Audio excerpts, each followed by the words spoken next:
నమస్కారం. Escorts power track లో ఉన్న హైడ్రాలిక్ లివర్స్ గురించి మనం తెలుసుకుందాం. ఇక్కడ 3 లివర్స్ ఉన్నాయి. మడ్ గార్డ్ సైడ్ ఉన్న లివర్ రెడ్ కలర్ లో కనిపిస్తుంది కదా, దీని పేరు ఎక్స్టర్నల్ సర్క్యూట్ లివర్. ఇది ట్రాలీ కోసం మాత్రమే ఈ లివర్. ట్రాలీ లిఫ్ట్ చేయాలంటే ముందుకి, ట్రాలీని దింపాలి అంటే మధ్యలో, ఒక ప్లేస్లో నిలపాలి అంటే వెనక. ఇది ఎప్పుడు ఇదే పొజిషన్లో ఉండాలి. మనం పొలంలో కల్టివేటర్ కానీ రోటావేటర్ కానీ ఏదైనా ఇంప్లిమెంట్తో పొలంలో పనిచేస్తున్నప్పుడు ఈ ఎక్స్టర్నల్ సర్క్యూట్ అనేది ఇదే ప్లేస్లోనే ఉండాలి. ఈ ప్లేస్లో కాకుండా ఈ ప్లేస్లో కానీ ముందు పొజిషన్లో కానీ ఉంటే ఇంజిన్ పైన లోడ్ పడుతుంది, ప్లస్ హైడ్రాలిక్ పంపు పైన కూడా లోడ్ పడుతుంది, పాడైపోవటానికి త్వరగా ఛాన్స్ ఉంటుంది. కనుక ఈ లివర్ ఎప్పుడు వెనకనే ఉండాలి.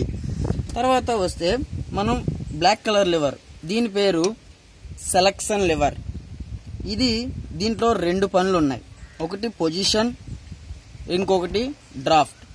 ఈ డ్రాఫ్ట్ పొజిషన్లో మనకి ADDC అంటే automatic depth and drop control అంటే సెన్సింగ్ మనకి జరుగుతుంది. ఈ పొజిషన్లో మనకి సెన్సింగ్ జరుగుతుంది.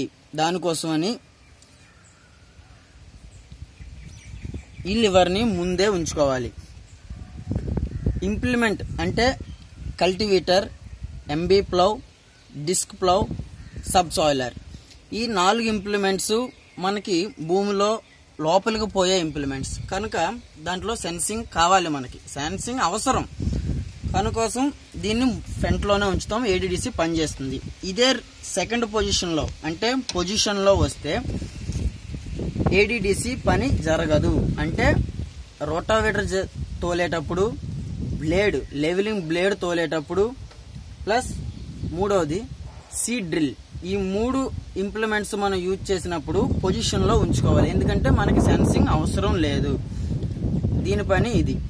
మూడో లివర్ ఎల్లో కలర్లో కనిపిస్తుంది, దీని పేరు మెయిన్ కంట్రోల్ లివర్. ఇది ఇంప్లిమెంట్ని లిఫ్ట్ చేసేకి డౌన్ చేసేకి ఈ లివర్తో మనం ఆపరేటింగ్ చేస్తాం. మనకి డెప్త్ కావాలన్నా ఈ లివర్ని మనకి ఎంత డెప్త్ కావాలో అంత మనం సెట్ చేసుకొని దీన్ని వాడుతూ ఉంటాం. నమస్కారం. ఇది మన పవర్ ట్రాక్లో ఉన్న హైడ్రాలిక్ లివర్ ఆపరేషన్. ఇంకా మీకు మన ఎస్కార్ట్స్లో ఉన్న వీడియోస్ చూడాలి అనుకుంటే, వీడియోస్ అంటే ట్రాక్టర్కి సంబంధించిన వీడియోస్ చూడాలనుకుంటే ఎస్కార్ట్స్ ట్రైనింగ్ డెవలప్మెంట్ సెంటర్ ఛానల్ని సబ్స్క్రైబ్ చేసుకోండి.